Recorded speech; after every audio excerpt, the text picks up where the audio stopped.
Hey, welcome back to Kyle Meredith Live, seen Tuesdays and Thursdays at 3 p.m. Eastern, right here on the Consequence of Sound Instagram. My guest this week, today, I am so happy and honored to be talking with Ani DiFranco. It's good to see you again. Good to see you too. Yeah, Good to see anybody these good. Well, days. that's sort of the thing Even these in days. 2D. You look good in 2D, pal.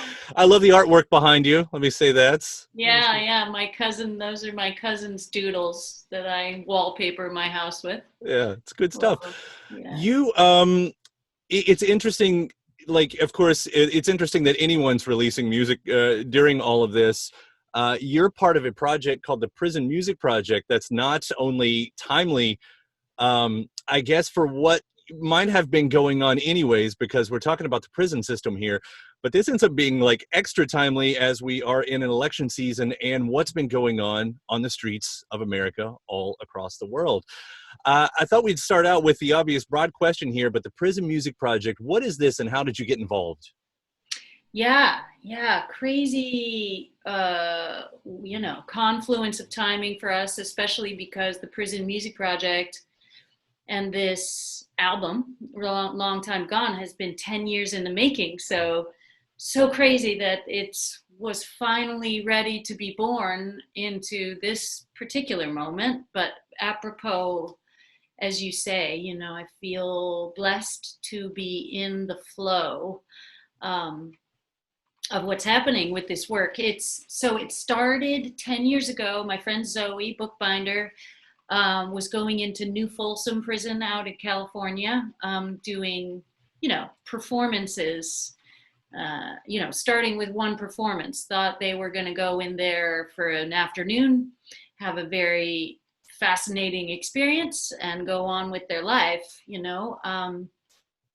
But Zoe, when they went into prison, was deeply affected by what they saw, the people they met, continued to go into New Folsom for about 5 years. And, performances quickly turn into workshops and just dialoguing, because people in prison so often are really starved for all things human, to be able to communicate themselves and tell their own stories and have some affirmation of their humanity and their experiences and all of the sides of themselves other than criminal or perpetrator that exist. So Zoe found themselves collaborating with incarcerated men that she met there at New Folsom, and over a few years sort of built up this pile of songs, raps, poems, that were collaboratively created by Zoe and the incarcerated people who attended her workshops.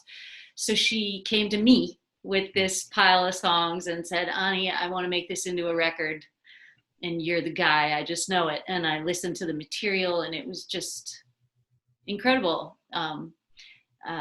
And so we embarked on another 5-year process of like roping in a bunch of singers, players, producers, most of whom worked for free, as Zoe and I did. We made a record. We made a record with the only intention being really just to show the outside world, the greater world, who may not have any loved ones in prison, who may not have a direct connection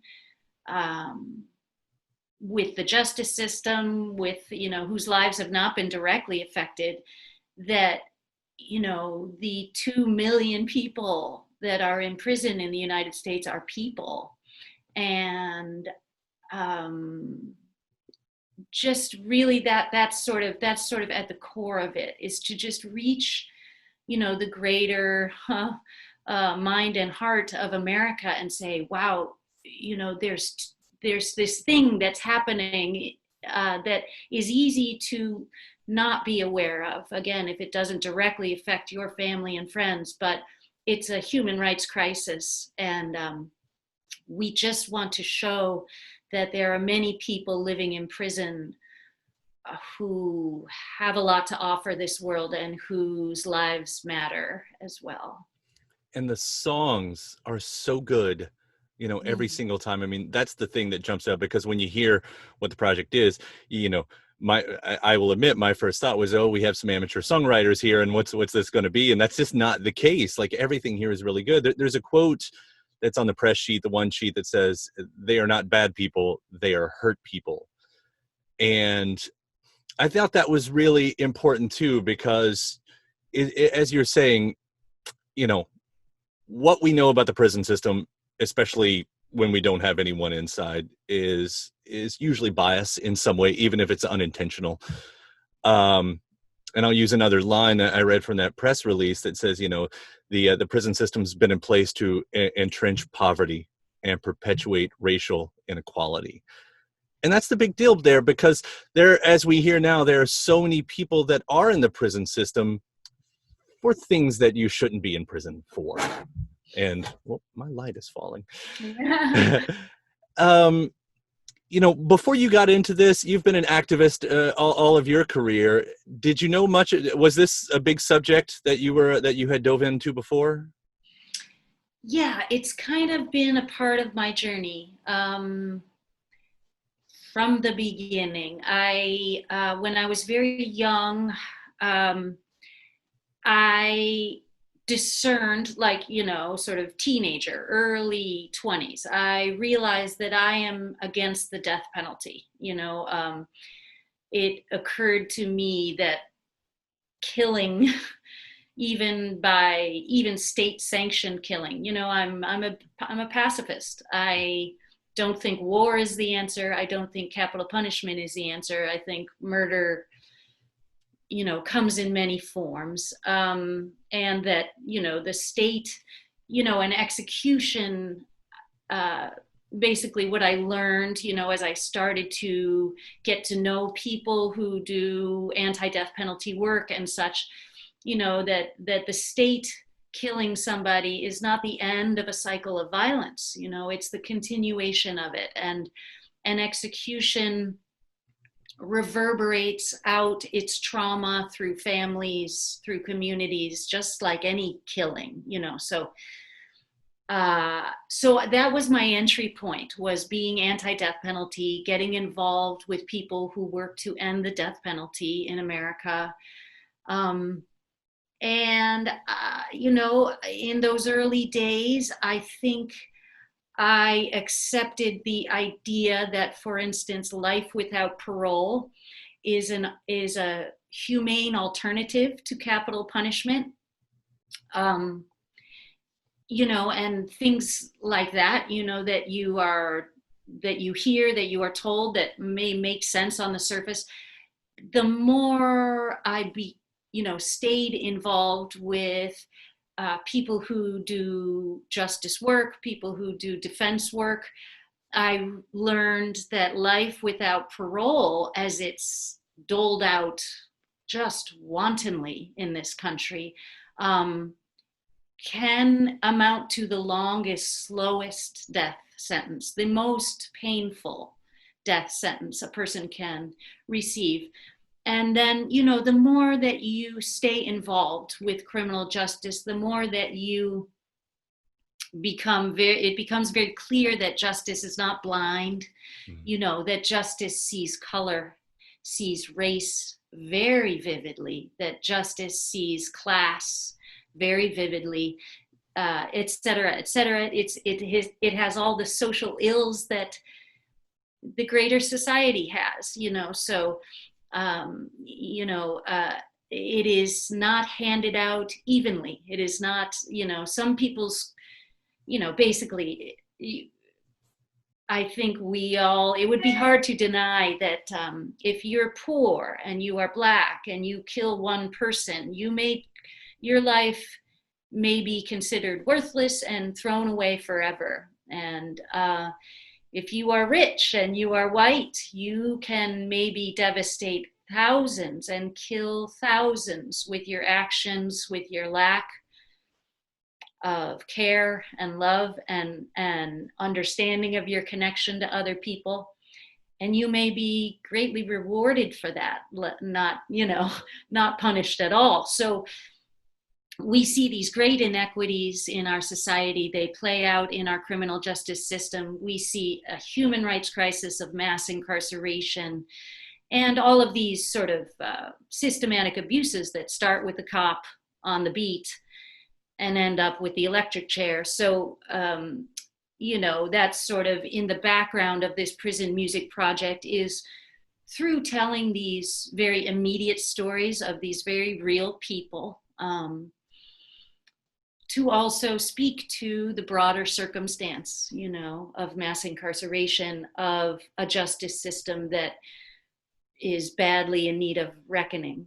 Right. You've even got one artist a part of this. Forgive me, I'm blanking on his last name, but Spooner, right? And he's been Spoon Jackson. Yeah, Spoon's been, and he's been in the system for decades, and for as I read, for so much time beyond his early years, he's been basically a speaker and a peace activist. Yet, is still, I mean, that's got to be. That story it can't be just one unique thing. That this is it's probably something that happens over and over. Like, when is enough enough? Right. You're releasing this at a time when the first 2 federal executions in forever have once again happened. I mean, you talk about the cop on the beat leads to the electric chair, or if you're George Floyd, Breonna Taylor, the cop on the beat leads to instant death.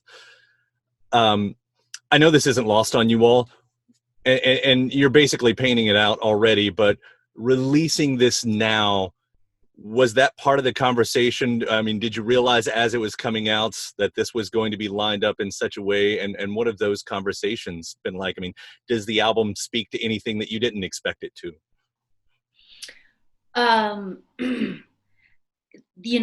It was, the timing of the release had nothing to do with the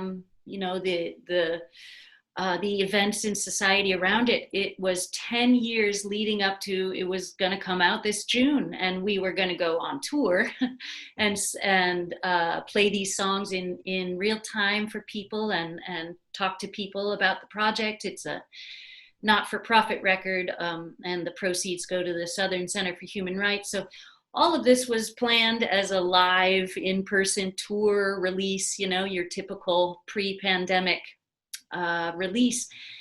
So then the way it all timed out was just extraordinary. I mean, I think it just this civil uprising against racial injustice, against the criminal injustice system.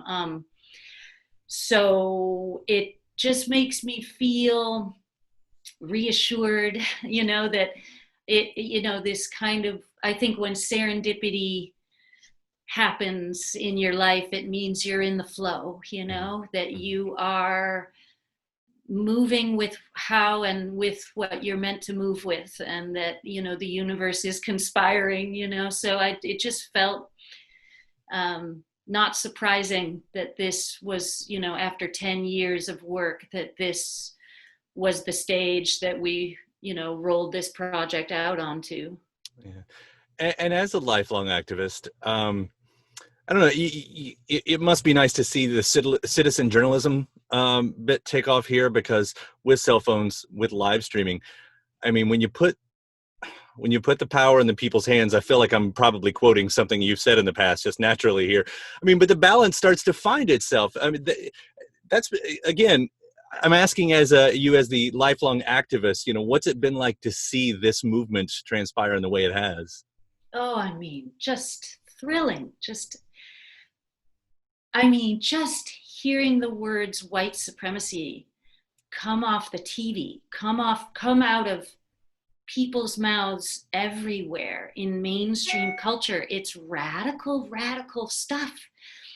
I mean, in that it's not radical stuff. It's basic truth, right, that has existed as long as our country has existed. What is radical is to hear the words spoken beyond, our lefty, whatever the, the stereotype of the, radical communist, however we are pigeonholed as lefty extremists who are really just for many generations trying to, stave the damage of things like white supremacy, trying to speak to the reality, trying to address and evolve this country to be what it purports to be. So I find it really thrilling, to hear white supremacy as a part of the dominant discourse, as a part of our lexicon now. And I think, because I know that unless you can speak the words, you first have to say the words, to address the concepts and therefore to evolve them, to really become accountable. So just the hearing of those words beyond the radical left is really very hopeful, and I really do also hope that if we can start unpacking white supremacy and really addressing it, we are walking ourselves back to being able to say patriarchy, on the TV and talking about it every day as though it's the fundamental power imbalance that is affecting everything, and from which we can simply not arrive at world peace, So I feel like we're beginning to walk ourselves back as a society through, a lot of the delusions and into the reality that can help us really start to move forward. Right. And especially, again, as we look towards November, not to push aside the album right here, but again, with the timing, a lot of this speaks towards where we're going. I say that specifically in that the Democratic candidate, Joe Biden, has promised that there would be a woman vice presidential candidate with him, and has even alluded to several times that he would consciously be a one-term president. So to me, that's meant we're voting on her. That's who we're voting on this time around. I'm going to put you on the spot, for what it's worth. Do you have your pick? Do you have your wish list of who gets that slot with him? I mean, no, I wouldn't like say any one person or any one woman is, I'm thrilled at the idea that, we may have our first female vice president, of course. And I am thrilled with the idea that Biden is approaching this new challenge with humility. And I do think that he would do very well to understand that this evolution is of a generation that is not his, and that he should do a lot of listening and a lot of deferring. And that feels like it's becoming the vibe of his campaign. And I really, because he was sort of last on my list of the Democratic field in terms of who I was excited about. But I do feel he's a basically good person who basically, his basic motivation is to be a public servant.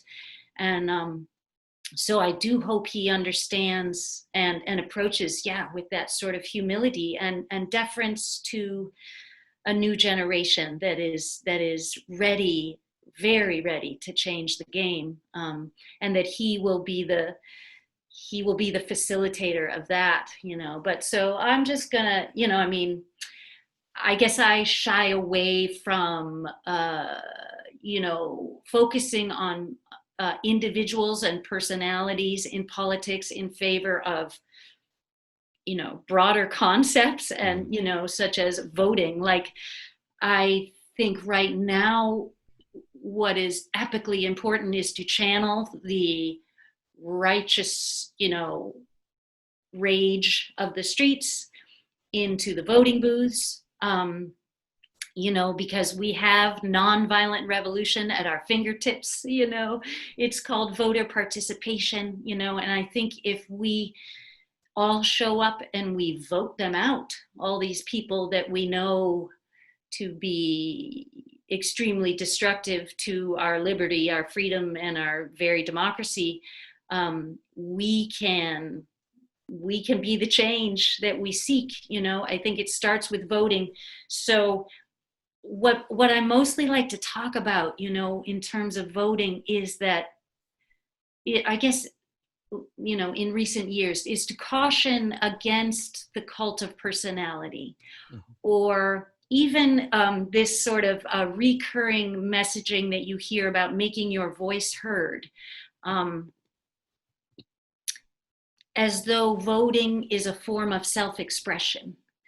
Because I think it's very frustrating and disappointing as a form of self-expression. I think that there are much more fabulous ways to express yourself that are available to us Americans. You can go on YouTube and, dance naked for the world, and right now. So why would voting hold any sort of weight in that delicious need of people and experience to show themselves and who they are and their vision of the world?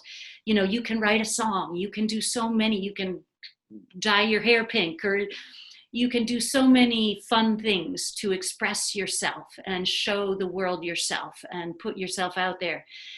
I think when it comes to voting, it would be expedient for us to talk about it in terms of a moment where we put ourselves and this hyper individualism and self-expression that anchors our American culture, when we put it down. And this is the moment when we recognize that we are a part of something bigger and that we have to serve it. Democracy is not a spectator sport.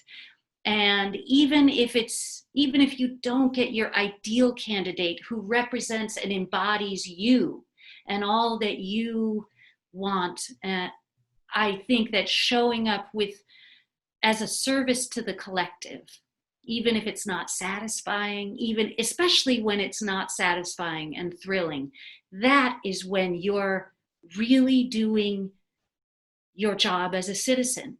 Even if you only get the lesser of two evils for somebody living very close to the line is life and death.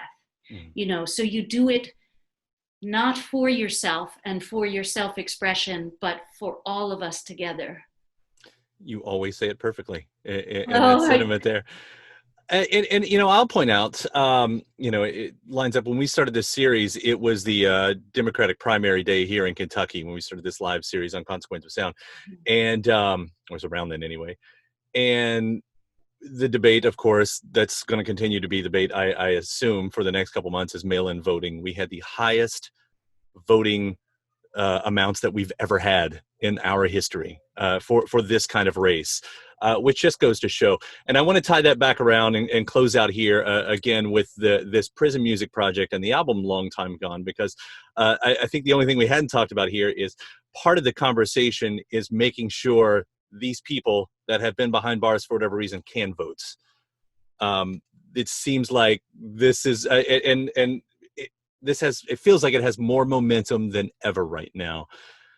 But I mean, this is one of those things that could easily be a game changer for so many states, giving these people that voice again. Do you have a feeling if this is going to be something that is in place for this or the next election? I have a feeling of great hope. Certainly this pandemic has given extra weight and urgency to concepts like mass incarceration. I mean, they're not concepts, it's a reality. I'll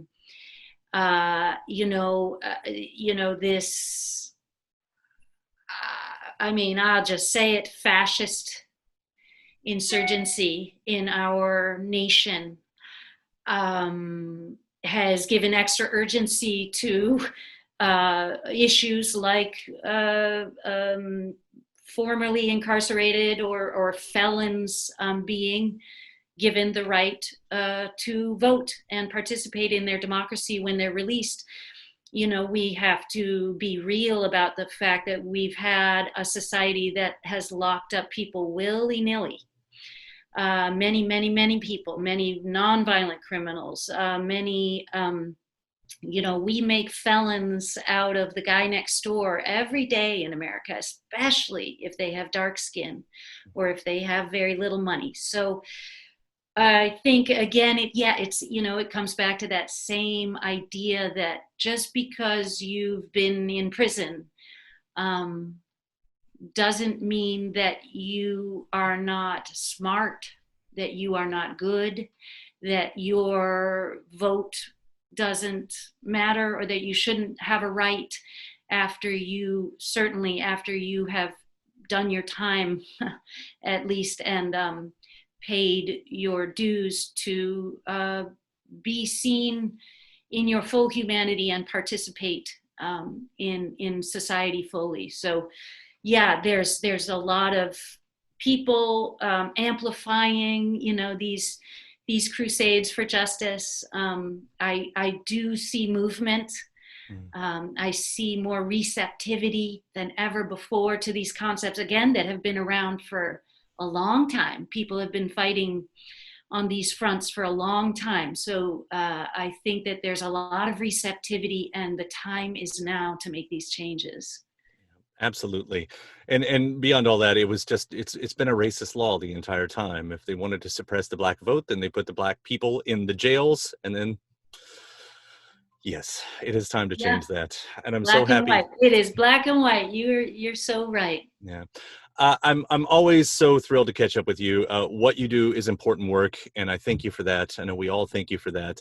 And again, everyone watching, listening, please check out the Prison Music Project, this album, Long Time Gone.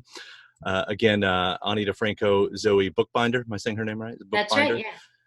And putting the art out of so many voices that aren't being heard right now into songs that are just amazing. They're amazing songs. They really are. Cool, Kyle. Thanks. Yeah. It's a lot of people beyond me and Zoe that made this record what it is. And and I'll just tell you, now Zoe and I and some of the other writers who are still incarcerated are going to collaborate on a stage play.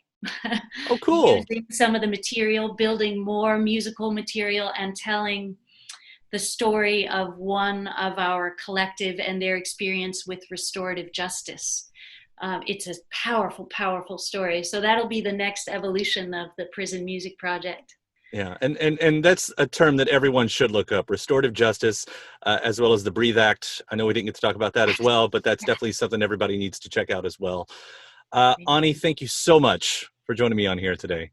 Thank you. Yeah, and everybody else, I'll be back on WFPK.org at 6 p.m. tonight. Until then, once again, the Prison Music Project, the album Long Time Gone. Ani, I hope we get to see any of this live sooner than later. All right, cool. Thanks, Kyle. All right, take care. You too.